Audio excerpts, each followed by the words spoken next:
السلام علیکم ورحمۃ اللہ وبرکاتہ۔ امید کرتی ہوں آپ سب خیریت سے ہوں گے۔ آج کے اس ویڈیو میں آپ سب کو حضرت یوسف علیہ السلام کا قصہ سناؤں گی۔ میرے تمام سننے والوں، حضرت یوسف علیہ السلام اللہ کے نبی اور حضرت یعقوب علیہ السلام کے چہیتے بیٹے تھے۔ حضرت یعقوب علیہ السلام کو اللہ نے 12 بیٹے عطا فرمائے، جن میں 10 بڑے اور 2 چھوٹے تھے۔ چھوٹے بیٹوں میں ایک حضرت یوسف علیہ السلام اور دوسرے ان کے چھوٹے بھائی بنیامین تھے۔ اللہ نے قرآن مجید میں حضرت یوسف علیہ السلام کے نام پر پوری سورت یعنی سورہ یوسف نازل فرمائی اور اس کو بہترین قصہ قرار دیا۔ حضرت یوسف علیہ السلام خوبصیرت بھی تھے اور خوبصورت بھی۔ ان کے والد حضرت یعقوب علیہ السلام ان سے بہت محبت کرتے تھے۔ ایک دن حضرت یوسف علیہ السلام نے اپنے والد سے کہا کہ ابا جان، میں خواب میں دیکھتا ہوں ایک سورج، چاند اور 11 ستارے میرے لیے سجدہ کر رہے ہیں۔ حضرت یعقوب علیہ السلام نے یوسف علیہ السلام سے فرمایا کہ اللہ تم پر اپنا فضل فرمانے والا ہے۔ اللہ تمہیں خوابوں کی تعبیر بتانے اور باتوں کی تہ تک پہنچانے کی صلاحیت دینے والا ہے۔ ساتھ ہی حضرت یعقوب علیہ السلام نے حضرت یوسف علیہ السلام کو تلقین فرمائی کہ اپنا یہ خواب اپنے بھائیوں کو نہ سنانا۔ شیطان انسان کا کھلا دشمن ہے اور وہ تمہارے بھائیوں کے دل میں تمہارے خلاف حسد پیدا نہ کر دے۔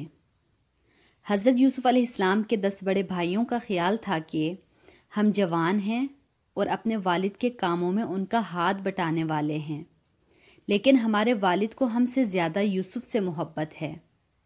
بھائیوں نے مشورہ کیا کہ ہمیں یوسف کو قتل کر دینا چاہیے یا کہیں دور پھینک آنا چاہیے تاکہ ہمارے والد کی توجہ یوسف سے ہٹ کر ہماری طرف ہو جائے۔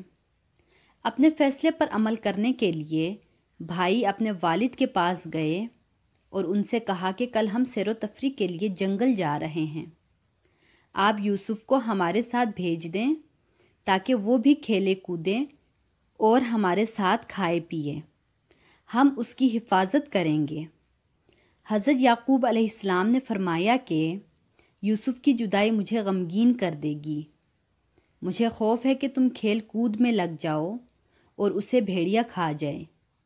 بھائیوں نے کہا کہ ایسا کیسے ہو سکتا ہے، ہمارے ہوتے ہوئے بھیڑیا ہمارے بھائی کو کھا جائے جبکہ ہم طاقتور ہیں۔ حضرت یعقوب علیہ السلام نے بالآخر اجازت دے دی۔ بھائی حضرت یوسف علیہ السلام کو لے کر جنگل پہنچ گئے۔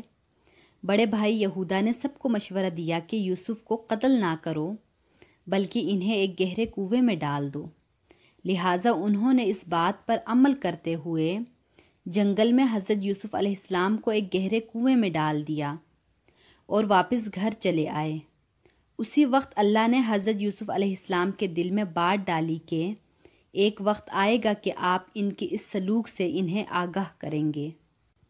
حضرت یوسف علیہ السلام کے بھائی رات کے وقت حضرت یعقوب علیہ السلام کے پاس روتے ہوئے پہنچے۔ بھائیوں نے کہا کہ ہم آپس میں کھیل میں لگ گئے اور یوسف کو اپنے سامان کے پاس بٹھا دیا، اسے ایک بھیڑیے نے کھا لیا۔ بھائی حضرت یوسف علیہ السلام کے کرتے پر جھوٹا خون لگا لائے۔ انہوں نے حضرت یوسف علیہ السلام کے کرتے کو ثبوت کے طور پر حضرت یعقوب علیہ السلام کے سامنے پیش کر دیا۔ حضرت یعقوب علیہ السلام جانتے تھے کہ یوسف کا خواب سچا ہے، اللہ یوسف کو بلند مرتبہ عطا فرمانے والا ہے۔ وہ سمجھ گئے کہ یوسف ابھی زندہ ہیں اور یوسف کے بھائی جھوٹ بول رہے ہیں۔ حضرت یعقوب علیہ السلام نے فرمایا کہ یہ تمہاری بنائی ہوئی جھوٹی بات ہے، پس میں صبر کرتا ہوں اور اس معاملے میں اللہ سے ہی مدد طلب کرتا ہوں۔ ادھر حضرت یوسف علیہ السلام کنویں میں تنہا تھے۔ ایک قافلے کا جنگل سے گزر ہوا۔ قافلے والوں نے اپنے ایک آدمی کو پانی لانے کے لیے بھیجا۔ اس شخص نے پانی بھرنے کے لیے کنویں میں ڈول ڈالا۔ حضرت یوسف علیہ السلام ڈول میں بیٹھ گئے۔ اس شخص نے جب ڈول اوپر کھینچا تو ایک خوبصورت لڑکے کو دیکھ کر حیران رہ گیا۔ وہ خوشی میں پکارنے لگا کہ یہ تو نہایت خوبصورت لڑکا ہے۔ قافلے والوں نے حضرت یوسف علیہ السلام کو فروخت کرنے کے لیے چھپا لیا۔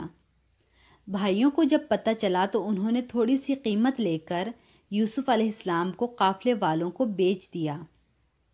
قافلے والے حضرت یوسف علیہ السلام کو مصر لے گئے۔ عزیز مصر نے حضرت یوسف علیہ السلام کو مہنگی قیمت میں خریدا۔ عزیز مصر نے اپنی بیوی زلیخا سے کہا کہ یوسف کو عزت و احترام سے رکھو، شاید کہ یہ ہمیں فائدہ پہنچائے یا ہم اسے اپنا بیٹا بنا لیں۔ اس طرح اللہ کی تدبیر پوری ہوئی اور حضرت یوسف علیہ السلام کنعان کے ایک گاؤں سے نکل کر مصر میں عزیز مصر کے گھر پہنچ گئے، جو اس وقت کا نہایت ترقی یافتہ ملک تھا۔ وہاں بڑے بڑے وزراء اور صاحب علم لوگوں کا آنا جانا رہتا تھا۔ اس طرح اللہ نے حضرت یوسف علیہ السلام کی تعلیم کا اہتمام فرمایا۔ اللہ نے ان کو باتوں کی حقیقت تک پہنچانے کی صلاحیت عطا فرمائی۔ جب حضرت یوسف علیہ السلام اپنی جوانی کو پہنچے تو خوبصورتی میں ان جیسا کوئی نہ تھا۔ ایک دن زلیخا نے محل کے تمام دروازے بند کر دیے اور حضرت یوسف علیہ السلام کو برائی کی دعوت دی۔ حضرت یوسف علیہ السلام نے اللہ کی پناہ مانگی اور دروازے کی طرف دوڑے۔ زلیخا نے ان کا پیچھا کیا اور پیچھے سے ان کی قمیض پکڑی تو وہ پھٹ گئی۔ جب دونوں دروازے کے پاس پہنچے تو وہاں انہوں نے عزیز مصر کو کھڑا ہوا پایا۔ شوہر کو دیکھتے ہی زلیخا نے حضرت یوسف علیہ السلام پر برائی کا الزام لگایا۔ حضرت یوسف علیہ السلام نے فوراً انکار کیا اور فرمایا کہ یہ عورت مجھے برائی کی دعوت دے رہی تھی۔ عزیز مصر کے لیے فیصلہ کرنا مشکل ہو گیا۔ اس پر زلیخا کے گھر والوں میں سے ایک نے گواہی دی کہ یوسف کی قمیض کو دیکھا جائے، اگر وہ سامنے سے پھٹی ہے تو زلیخا سچی ہے اور یوسف جھوٹے ہیں، اگر قمیض پیچھے سے پھٹی ہے تو زلیخا جھوٹی ہے اور یوسف سچے ہیں۔ جب ان کے قمیض کو دیکھا گیا تو وہ پیچھے سے پھٹی ہوئی تھی۔ اس پر عزیز مصر نے زلیخا کو ڈانٹا اور کہا کہ تم ہی گنہگار ہو، لہٰذا اپنے گناہ کی معافی مانگو۔ زلیخا کا یہ واقعہ لوگوں میں عام ہو گیا۔ امیر گھرانوں کی عورتیں زلیخا کو برا بھلا کہنے لگی کہ اس نے ایک معمولی غلام سے محبت کی۔ جب زلیخا تک یہ باتیں پہنچی تو اس نے تمام عورتوں کو دعوت پر بلایا اور ان کی مہمان نوازی پھلوں سے کی۔ ہر ایک کو پھل کاٹنے کے لیے چھری دی۔ پھر زلیخا نے حضرت یوسف علیہ السلام کو حکم دیا کہ ان عورتوں کے سامنے سے گزریں۔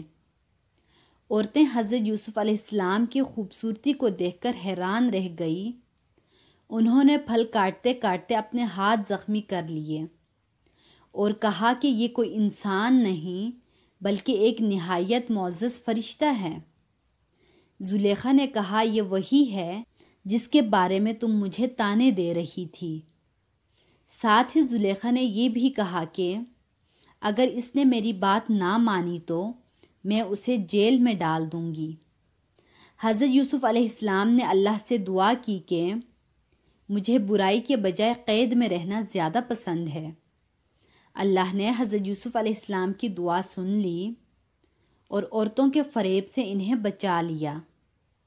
عزیز مصر نے عورتوں کا حال دیکھ کر یہی طے کیا کہ یوسف کو کچھ عرصہ کے لیے جیل بھیج دیا جائے۔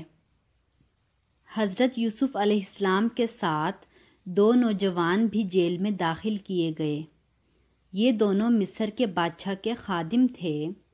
ان میں سے ایک بادشاہ کو شراب پلانے والا تھا اور دوسرا روٹی پکانے والا تھا۔ ان دونوں پر بادشاہ کو زہر دینے کا الزام تھا۔ بادشاہ کو شراب پلانے والے نے خواب دیکھا کہ بادشاہ کے لیے شراب بنا رہا ہے، جبکہ دوسرے نے خواب دیکھا کہ بادشاہ کے لیے روٹیاں پکا کر سر پر رکھے ہوئے ہیں اور پرندے اس کے سر پر سے نوچ کر کھا رہے ہیں۔ دونوں نے حضرت یوسف علیہ السلام کو اپنے خواب سنائے اور ان کی تعبیر پوچھی۔ حضرت یوسف علیہ السلام نے دیکھا کہ دونوں نوجوان توجہ سے ان کی بات سن رہے ہیں، تو انہوں نے ان نوجوانوں کو تسلی دی کہ میں جلد تمہیں تمہارے خوابوں کی تعبیر بتاؤں گا۔ اس موقع سے فائدہ اٹھاتے ہوئے حضرت یوسف علیہ السلام نے دونوں نوجوانوں کو توحید یعنی ایک اللہ کو ماننے کی دعوت دی اور شرک سے بچنے کی تلقین کی۔ پھر حضرت یوسف علیہ السلام نے خوابوں کی تعبیر بتاتے ہوئے فرمایا کہ بادشاہ کو شراب پلانے والا آزاد کر دیا جائے گا اور وہ دوبارہ بادشاہ کی خدمت کرے گا، جبکہ روٹی پکانے والے کو سولی دے دی جائے گی اور پرندے اس کے سر کو نوچ کر کھا جائیں گے۔ حضرت یوسف علیہ السلام نے بادشاہ کو شراب پلانے والے سے فرمایا کہ وہ ان کا ذکر اپنے بادشاہ سے کرے، لیکن وہ حضرت یوسف علیہ السلام کا ذکر بادشاہ سے کرنا بھول گیا۔ اس طرح حضرت یوسف علیہ السلام جیل میں کئی سال رہے۔ مصر کے بادشاہ نے خواب دیکھا کہ 7 موٹی گائیں ہیں جن کو 7 دبلی گائیں کھا رہی ہیں، اور 7 سرسبز خوشیں ہیں اور 7 خشک خوشیں ہیں۔ بادشاہ نے اپنے سرداروں سے خواب کی تعبیر پوچھی۔ سرداروں نے کہا کہ یہ پریشان کر دینے والا خواب ہے اور ہم ایسے خوابوں کی تعبیر نہیں جانتے۔ اس پر بادشاہ کے آزاد ہو جانے والے خادم کو حضرت یوسف علیہ السلام یاد آ گئے۔ اس نے بادشاہ سے کہا کہ میں آپ کو اس خواب کی تعبیر بتاتا ہوں۔ پھر وہ حضرت یوسف علیہ السلام کے پاس جیل میں پہنچا اور انہیں بادشاہ کا خواب سنایا۔ خادم نے حضرت یوسف علیہ السلام سے کہا کہ آپ اس خواب کی تعبیر بتائیں۔ حضرت یوسف علیہ السلام نے فرمایا کہ تم لوگ 7 سال خوب کھیتی باڑی کرو، خوب غلہ ہوگا اور خوشحالی رہے گی۔ ساتھ ہی حضرت یوسف علیہ السلام نے تدبیر بھی بتائی کہ جو غلہ کاٹو تو تھوڑا استعمال کرو، باقی خوشوں میں رہنے دو تاکہ اناج دیر تک محفوظ رہے۔ پھر فرمایا کہ خوشحالی کے ان 7 سالوں کے بعد قحط کے 7 سال آئیں گے، جس میں یہ بچا ہوا اناج کام آئے گا۔ ان 7 سالوں کے بعد دوبارہ بارشیں ہوں گی اور قحط دور ہو جائے گا۔ خادم نے جب بادشاہ کو خواب کی تعبیر بتائی اور قحط سے نپٹنے کی تدبیر بھی بتائی تو وہ بہت خوش ہوا۔ بادشاہ نے حضرت یوسف علیہ السلام کو فوراً اپنے پاس بلوایا۔ جب بادشاہ کا پیغام لے کر قاصد حضرت یوسف علیہ السلام کے پاس پہنچا تو حضرت یوسف علیہ السلام نے جیل سے نکلنے سے انکار کر دیا۔ انہوں نے فرمایا کہ پہلے بادشاہ سے کہو کہ وہ معلوم کرے کہ ان عورتوں کا کیا معاملہ تھا جنہوں نے اپنے ہاتھ زخمی کر لیے تھے۔ بادشاہ نے ان عورتوں کو بلا کر پوچھ گچھ کی تو زلیخا نے اپنی غلطی تسلیم کر لی۔ اس نے حضرت یوسف علیہ السلام کی پاکیزگی کا اعتراف کیا۔ حضرت یوسف علیہ السلام بادشاہ کے پاس آ گئے اور فرمایا کہ مجھے زمین کے خزانوں کا ذمہ دار بنا دو، کیونکہ میں علم بھی رکھتا ہوں اور امانت دار بھی ہوں۔ بادشاہ نے حضرت یوسف علیہ السلام کو اپنا خاص وزیر بنا لیا۔ رفتہ رفتہ حضرت یوسف علیہ السلام مصر کے ایک صاحب اختیار شخص بن گئے۔ کچھ ہی عرصے میں خوشحالی کے 7 سال گزر گئے اور قحط والے سال شروع ہو گئے۔ یہ قحط بڑے علاقوں تک پھیل گیا۔ بڑی تعداد میں لوگ فاقہ کشی کا شکار ہونے لگے۔ حضرت یوسف علیہ السلام کی عمدہ تدبیر سے مصر میں بڑی مقدار میں غلہ موجود تھا۔ جلد ہی نہ صرف مصر بلکہ دور دراز کے علاقوں تک حضرت یوسف علیہ السلام کی رحم دلی اور سستی قیمت میں غلہ دینے کی شہرت ہو گئی۔ جب یہ شہرت حضرت یوسف علیہ السلام کے بھائیوں تک پہنچی کہ عزیز مصر سستی قیمت میں لوگوں کو غلہ دے رہے ہیں، تو یہ 10 بھائی بھی غلہ خریدنے کے ارادے سے مصر پہنچے۔ جب بھائی حضرت یوسف علیہ السلام کے پاس پہنچے تو حضرت یوسف علیہ السلام نے انہیں دیکھتے ہی پہچان لیا، لیکن بھائی انہیں نہ پہچان سکے۔ حضرت یوسف علیہ السلام نے بھائیوں پر اپنی حقیقت ظاہر نہ ہونے دی۔ حضرت یوسف علیہ السلام نے بھائیوں سے ان کے گھر والوں کی خیریت معلوم کی، ان کی اچھی مہمان نوازی کی اور ان کے سامان کے ساتھ ہی ان کی رقم بھی واپس رکھوا دی۔ جب بھائی رخصت ہونے لگے تو حضرت یوسف علیہ السلام نے فرمایا کہ اگلی دفعہ اپنے بھائی بنیامین کو بھی لے کر آنا۔ حضرت یوسف علیہ السلام نے بھائیوں کو دوبارہ آنے کا شوق دلاتے ہوئے فرمایا کہ دیکھو میں کتنا اچھا مہمان نواز ہوں۔ حضرت یوسف علیہ السلام نے بھائیوں سے کہا کہ اگر تم اپنے بھائی بنیامین کو نہ لائے تو پھر میں تمہیں غلہ نہیں دوں گا۔ بھائی جب گھر واپس پہنچے تو اپنے والد حضرت یعقوب علیہ السلام سے کہنے لگے کہ اگر بنیامین کو ساتھ لے کر نہیں گئے تو ہمیں غلہ نہیں دیا جائے گا۔ جب انہوں نے اپنا سامان کھولا تو اپنی رقم کو موجود پایا۔ وہ پکار اٹھے، ابا جان دیکھیں ہماری رقم بھی ہمیں واپس کر دی گئی ہے، اب تو ہم ضرور اپنے بھائی کو لے کر جائیں گے اور اپنے گھر والوں کے لیے غلہ لے کر آئیں گے اور ہم سب مل کر بھائی کی حفاظت کریں گے۔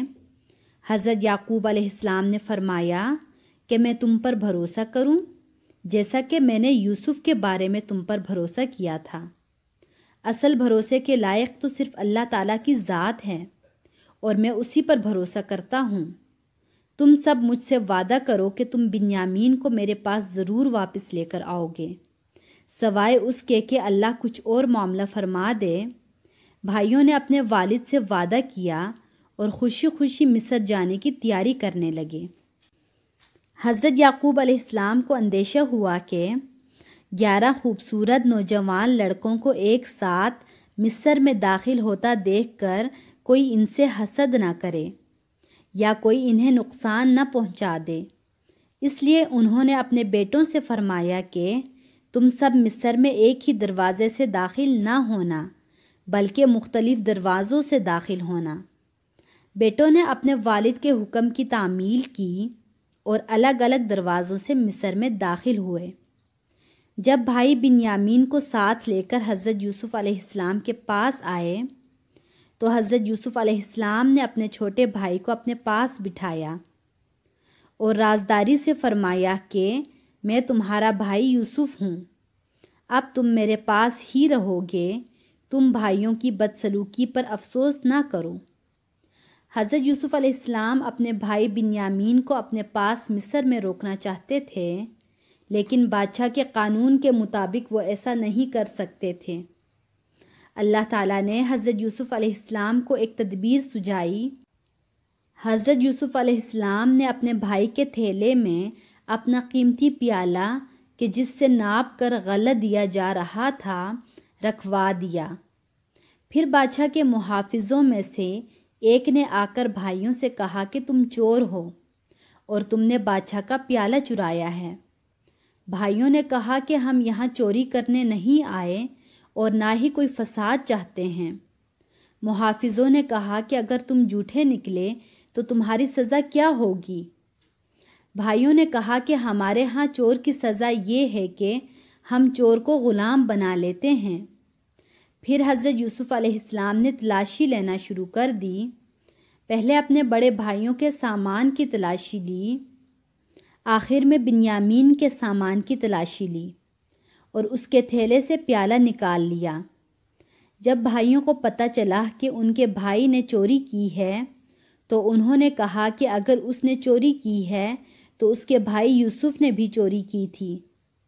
حضرت یوسف علیہ السلام نے اپنے بھائیوں کے اس الزام تراشی پر صبر کیا اور دل میں کہا کہ جو تم باتیں بناتے ہو اللہ اسے خوب جانتا ہے۔ بھائیوں نے حضرت یوسف علیہ السلام سے درخواست کی کہ ہمارے والد بہت بوڑھے ہیں اور وہ بنیامین کی جدائی برداشت نہ کر سکیں گے، لہٰذا آپ ہم میں سے کسی کو رکھ لیں اور اسے چھوڑ دیں۔ حضرت یوسف علیہ السلام نے فرمایا کہ میں ایسا نہیں کر سکتا کیونکہ یہ تو ناانصافی ہے کہ ہمارا سامان کسی اور سے نکلے اور سزا کسی اور کو ملے۔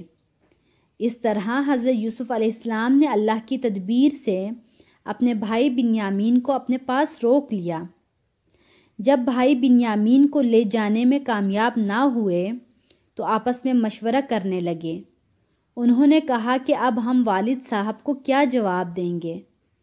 بڑے بھائی نے کہا کہ میں تو والد صاحب کا سامنا نہیں کر سکتا، ہم سے پہلے بھی یوسف کے بارے میں غلطی ہو چکی ہے، میں یہاں سے نہیں جاؤں گا جب تک کہ میرے والد مجھے اجازت نہ دے دیں۔ لہٰذا باقی 9 بھائی واپس اپنے والد کے پاس چلے آئے۔ بھائیوں نے گھر آتے ہی والد صاحب سے کہا کہ آپ کے بیٹے نے چوری کی، جس کی وجہ سے وہ ہمارے ساتھ نہ آ سکا۔ حضرت یعقوب علیہ السلام نے فرمایا کہ بس میں تو صبر جمیل ہی کرتا ہوں، میں امید کرتا ہوں کہ اللہ میرے باقی 3 بیٹوں کو واپس میرے پاس لے آئے گا۔ حضرت یعقوب علیہ السلام اپنے بیٹوں کی یاد میں غم زدہ رہتے تھے، ان کی آنکھوں کی بینائی بھی جاتی رہی۔ انہوں نے اپنے بیٹوں سے فرمایا، جاؤ ایک دفعہ پھر یوسف اور اس کے بھائی کو تلاش کرو، اور دیکھو اللہ کی رحمت سے مایوس کبھی نہ ہونا، کیونکہ اللہ کی رحمت سے کافر ہی مایوس ہوتے ہیں۔ بھائی دوبارہ مصر آئے اور حضرت یوسف علیہ السلام کے سامنے درخواست کی کہ ہمارے خاندان والوں کو بڑی تکلیف ہو رہی ہے، ہمارے پاس رقم بھی پوری نہیں ہے، ہمیں تھوڑی قیمت کے بدلے میں پورا غلہ عطا فرما دیجیے۔ حضرت یوسف علیہ السلام سے اپنے بھائیوں کی تکلیف نہ دیکھی گئی۔ اب حضرت یوسف علیہ السلام نے اپنے بھائیوں کو حقیقت سے آگاہ فرما دیا۔ حضرت یوسف علیہ السلام نے فرمایا کہ تمہیں یاد ہے کہ تم نے اپنی نادانی میں اپنے بھائی یوسف کے ساتھ کیا کیا تھا؟ بھائیوں نے جب یہ سنا تو حیرت سے بولے، تو کیا آپ ہی یوسف ہیں؟ حضرت یوسف علیہ السلام نے فرمایا، ہاں میں تمہارا بھائی یوسف ہوں، اللہ نے مجھ پر بڑا احسان فرمایا، اور یقیناً اللہ تقوی اختیار کرنے والوں اور صبر کرنے والوں کے اجر کو ضائع نہیں فرماتا۔ بھائیوں پر جب حضرت یوسف علیہ السلام کی حقیقت واضح ہو گئی تو انہوں نے اپنے جرم کا اعتراف کیا اور بڑے شرمندہ ہوئے۔ حضرت یوسف علیہ السلام نے اپنے بھائیوں کو معاف کر دیا اور اللہ سے بھی اپنے بھائیوں کے لیے بخشش کی دعا مانگی۔ حضرت یوسف علیہ السلام نے اپنے بھائیوں سے فرمایا کہ میری قمیض لے جاؤ اور اس کو والد محترم کے چہرے پر ڈال دو، اس سے والد محترم کی آنکھوں کی بینائی لوٹ آئے گی۔ حضرت یوسف علیہ السلام نے بھائیوں سے فرمایا کہ والدین اور تمام گھر والوں کو لے کر آپ سب میرے پاس مصر آ جائیں۔ قافلے والے حضرت یوسف علیہ السلام کی قمیض اور بھائیوں کے ساتھ ابھی مصر سے روانہ ہی ہوئے تھے کہ حضرت یعقوب علیہ السلام کو میلوں دور کنعان میں حضرت یوسف علیہ السلام کی خوشبو آنا شروع ہو گئی۔ وہ گھر والوں سے فرمانے لگے کہ مجھے تو یوسف کی خوشبو آ رہی ہے۔ گھر والوں نے کہا کہ آپ تو اپنی پرانی بھول میں ہیں، یوسف کے غم میں آپ نے اپنی بینائی کھو دی ہے۔ بہرحال کچھ ہی دنوں میں قافلہ کنعان پہنچ گیا۔ بھائیوں نے حضرت یوسف علیہ السلام کی قمیض حضرت یعقوب کے چہرے پر ڈالی تو اللہ نے ان کی بینائی لوٹا دی۔ حضرت یعقوب علیہ السلام نے اپنے گھر والوں سے فرمایا کہ دیکھا میں نے کہا تھا کہ میں جانتا ہوں، وہ تم نہیں جانتے۔ بیٹوں نے کہا کہ ابا جان ہمارے لیے اللہ سے دعا فرمائیں کہ وہ ہمیں معاف فرما دے۔ حضرت یوسف علیہ السلام نے مصر سے باہر نکل کر اپنے گھر والوں کا استقبال کیا اور فرمایا کہ امن و سکون کے ساتھ مصر میں داخل ہو جائیں۔ حضرت یوسف علیہ السلام نے اپنے والدین کو تخت پر بٹھایا۔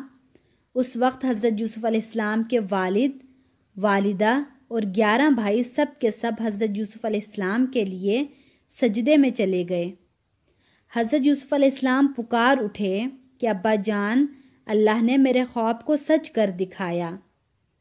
حضرت یوسف علیہ السلام نے اللہ کی حمد و ثنا بیان فرمائی اور اللہ سے دعائیں مانگی۔ اس طرح بنی اسرائیل کنعان سے نکل کر مصر پہنچے۔ مصر میں بنی اسرائیل کئی سالوں تک عیش و آرام سے رہے۔ حضرت یوسف علیہ السلام کے انتقال کے بعد بھی اہل مصر بنی اسرائیل کی عزت کرتے رہے۔ مصر والوں نے کچھ عرصہ بعد بنی اسرائیل کے خلاف بغاوت کی اور اس پوری قوم کو اپنا غلام بنا لیا۔ مصر والوں نے اپنوں میں سے ایک بادشاہ منتخب کیا جس کا لقب فرعون رکھا۔ فرعون نے بنی اسرائیل پر بہت ظلم کیا اور بالآخر اللہ نے بنی اسرائیل کو حضرت موسیٰ علیہ السلام کے ذریعے فرعون سے نجات دلائی۔ یہ خوبصورت قصہ خود بھی سنیں اور دوسروں کے ساتھ بھی شیئر کیجیے گا۔ اپنا بہت سارا خیال رکھیے گا۔ اللہ حافظ۔